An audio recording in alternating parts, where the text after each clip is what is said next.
Go. Hello, and thank you for watching our STEM Ambassador in Scotland Week 2023 Careers Interview. Today, we will be speaking to Anthony McCluskey.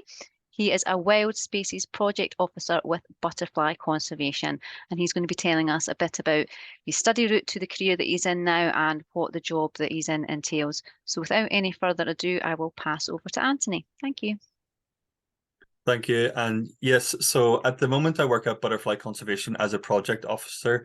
And at the moment there's a project called Wild Spaces, which is around making new wildflower meadows for butterflies and moths and planting urban woodlands for them in Stirling and Perth. But I've been working for Butterfly Conservation for 7 years now. And during the time I've done other projects, mostly around working closely with volunteers to make more habitat for butterflies and moths, and to train volunteers to identify and record butterflies, really, and to do any work that Butterfly Conservation needs. And previous to that, I worked at Bumblebee Conservation Trust for 3 years. So I've always had a strong interest in working with insects. And before that, then I actually got into insects by studying bumblebees at university. So back whenever I was studying my GCSEs back home in Northern Ireland, so it's slightly different to the exam system in Scotland. But at GCSE level, I did a really wide range of things. So studying biology, but only single biology, instead of like double or anything like that. So I studied biology, sociology, business, maths, English, just a huge range of everything. And even when it came to A level, I still did biology, business studies, sociology, maths. So again, not particularly focusing on just sciences. But then when it came to choose my degree, I chose to do a degree in biological sciences at Queen's University in Belfast. That was quite a wide ranging degree, and that's the really cool thing about biology, is that you can go in and learn about almost everything. So my degree involved things like biochemistry, parasitology, genetics, um, the paleoecology, where you look at the past environments and how they've been affected by volcanoes or climate change in the past. But really, for me, the most interesting thing was getting outside to see wildlife. I really enjoyed field trips and getting out there, really just getting my hands dirty and noticing what was around. So that's what really appealed to me. When it came time to do my dissertation, then my studies, I focused upon bumblebee genetics. And then after that, I did a master's degree in ecological management. So again, all focused around the field of biology, which is called ecology, which is really studying the natural world and how different plants and animals interact. I studied bumblebees for that again, which is, so you can see a bit of a theme developing here. Always been interested in these insects. And that's really what led me to working in insect conservation, because after I graduated, I volunteered with Bumblebee Conservation Trust for a while, just showing people how to identify different types of bumblebees, how to help them in their gardens, and how we can help them in our public green spaces. And then luckily, a role came up at Bumblebee Conservation Trust in Stirling, and I moved over for that job, and I've been here ever since. Thank you so much for that, Anthony. That was really interesting and so interesting, the different fields that you go into. I think obviously a lot of young people are studying biology, but maybe just not aware of how many different areas there are that you can go into. So with regards to that, obviously, you told us about the subjects that you did at school. What was it that made you, at what point did you decide it was sort of the insects and things that you were wanting to work with? So your degree was biological sciences. Was it while you were doing that you discovered this? Well, yeah, back during GCSE and kind of early levels, I always love those field trips. Just when you get outside and you go kind of walking around in a river, kick sampling and looking for the kind of mini beasts and all of that identifying. And it never occurred to me that you could actually do that for a job. Really, I thought, because none of my family members and nobody in my immediate circle ever did anything like that. But that's what really interested me, and I always knew I wanted to be doing a lot of work outdoors. So it was whenever it kind of came time to choose my degree, I thought, if anything, it has to be something to do with life and studying life and biology. And it could have been any aspect of that I went down when I did that degree. I really could have went down any road. It just happened to be that I had a lecturer who was interesting, and was really convincing when talking about bees and insects, and that's why I went down that route. So really, I could have went down any of those, and that's the beauty of a general degree like biological sciences, is that you can become almost anything. I've got friends from then who now run like virology labs testing chickens for viruses. I've got friends who are in bioscience, like making medicines and things like that. So really, the world's your oyster at that stage. Yeah, brilliant. Great advice. And yeah, I think a lot of our young people think that they need to know sort of where they want to be after their degree and everything. And as you Mm. say, there's a lot to discover as you go on. And I think a really good point there as well that you sort of knew what your interests were as well as what subjects you particularly enjoyed. You obviously enjoyed being outdoors, and that's something that's worthwhile thinking about. You work a lot with volunteers. Did you volunteer yourself before you took on this job? Yes, I did. So before I got the job at Bumblebee Conservation Trust, and between my master's degree and getting my first kind of proper job in the environmental sector, I did odd jobs. So really just to keep paying the bills. But all the time while I was doing that, I was volunteering as much as I could. So for things like Ulster Wildlife Trust, and also doing volunteering for Bumblebee Conservation Trust, where I went around showing people, the insects. And I found that the main reason I focused so hard on that was because I was seeing so many job applications that I knew I wouldn't even get to interview stage if I didn't have that experience. So really just getting out there and getting that experience. But I think it's useful to look at what employers want and then work out how you can get that experience, because if you can't even get an interview, then there's no matter how good your degree is, it's difficult. And so, but I know that not everybody can afford to do that. And luckily I was living, I went back home and lived with my parents for a year just to afford to be able to do that. So it's the kind of sacrifices Mm. sometimes you need to be able to be to do to be able to get into that kind of work, but it's so rewarding whenever it comes off. Yeah, so I mean that was one of the questions as well as did you volunteer? Do you think that's important or helpful in getting a career? So obviously, yeah. Is there Absolutely.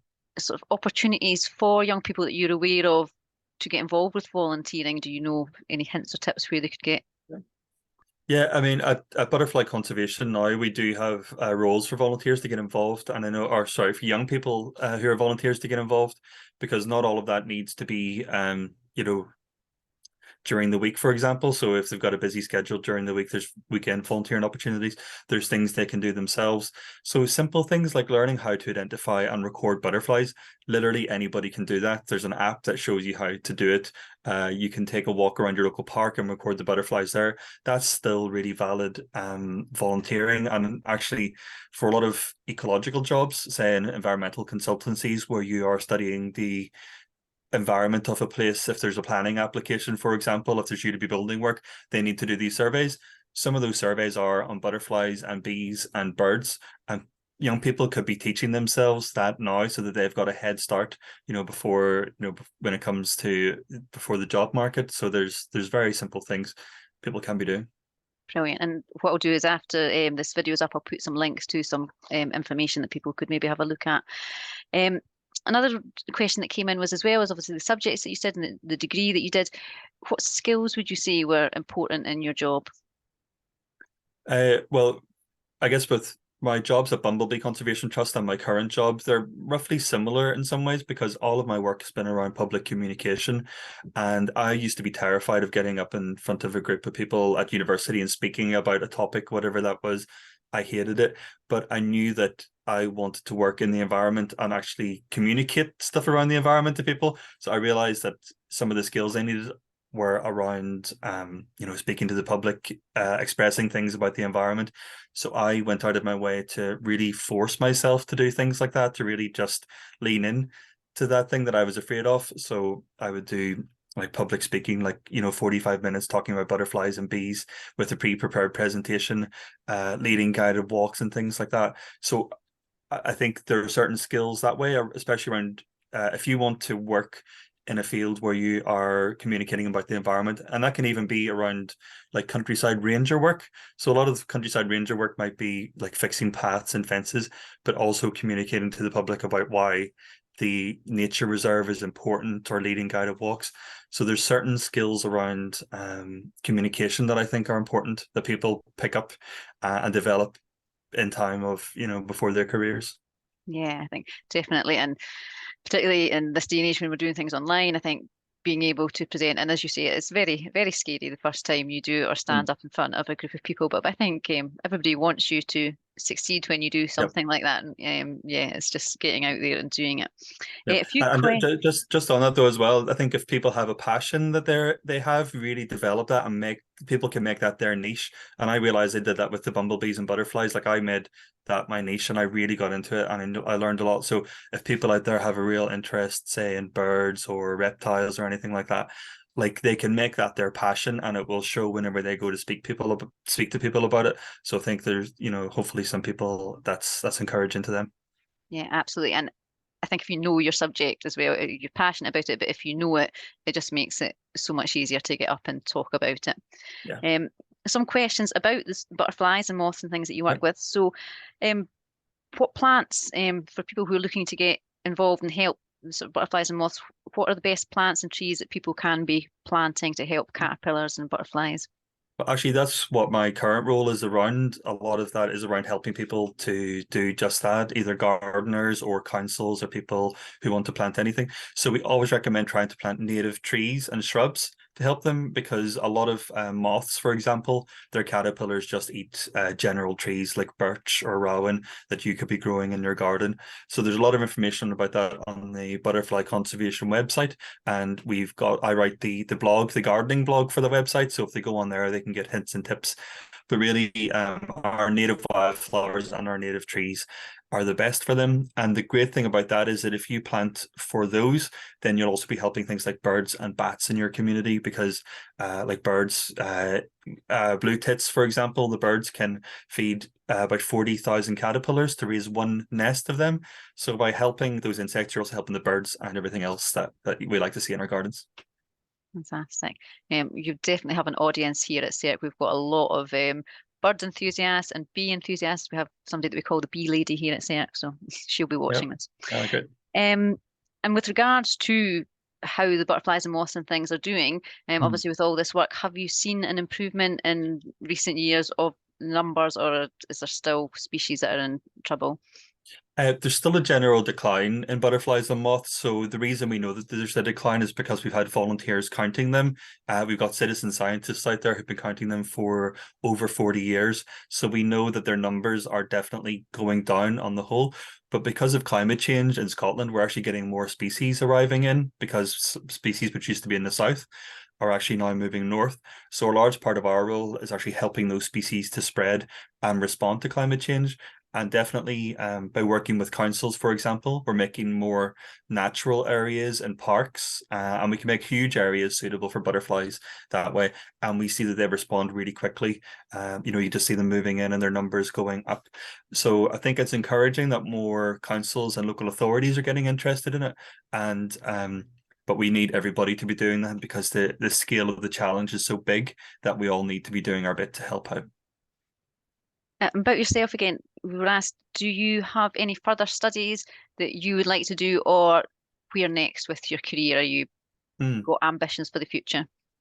Yeah, it's a good question. I'm always asked that as well, actually, by my manager and things. And actually, that's the great thing about working at an organization like Butterfly Conservation is that we're always encouraged to do continuous development, and they will sponsor us to do that. So when I worked at Bumblebee Conservation, for example, I did a gardening course through the Royal Horticultural Society. So they paid for some for the exams and things for that. So I was able to learn about gardening. So I was able to talk convincingly about gardening to gardeners to help them, garden for bees. So there are different courses I think I would like to do, but it's hard. It's always hard to know for sure. But I know I need to improve my skills around. There's a thing called GIS, which is Geographical Imaging Systems, so you can make better maps of species and such like. I think I'd like to do a bit more of that. So with regards to that, we also had a question about technology. As Mm. things changed since you've been in this area because of technology, do you use a lot of technology in your role? Yeah, I do use a lot of technology. And actually, one of the biggest developments and the best developments has been the use of apps in recording wildlife. Because in the past, we used to rely on people taking a notebook out with them into the countryside and jotting a location down and the date and sending us the species number. Now people can get out with their apps, and if they see any species, they can take a photo of it, even if they can't identify it. The app will identify it for them, and they can send in that record for us. So that's really transforming things. And I've been lucky to be in the kind of groups developing the new apps and making them really user friendly, and really trying to make sure that they're not just too heavy in jargon, that they're actually meeting people, complete beginners where they are, and helping them out with that. So technology's made a huge difference to what we do. So it sounds like, as well as your sort of role where you're doing the engagement and things, there is other roles for people who might be interested in technology. Is there Mhm. other sort of roles within your sector that there's jobs for people? Yeah, even say around technology, for example, yeah, the wildlife app industry I think is booming at the moment. There's a lot of people out there who want to design apps, for example, that will identify birds for you based on their song, or different things like that. So that seems to be quite a big area right now. But also the websites involved in these things take a lot of maintenance and updating. So we've got a website which looks beautiful, but if you look at the back end of it, it's all coding and all the rest. Somebody has to do that. Um, and it's not me, but I get to kind of have that interface with them, and I'm there to show them what what it needs to look like on the outside, and they fix it on the inside. So definitely there's some jobs around that.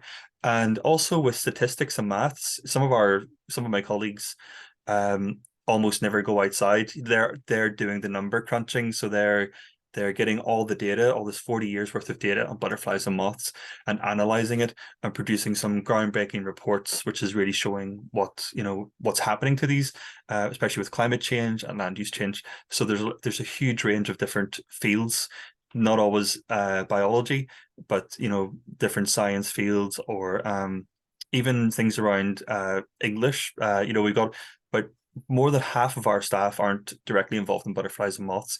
They are people who are doing press releases for us, and other public engagement, social media, and things like that. Who haven't come from a biology background, but yet they are communicating about butterflies and moths for us. So we have a lot of creative people and communications people who have come in to work with us and give us, send their skills to us.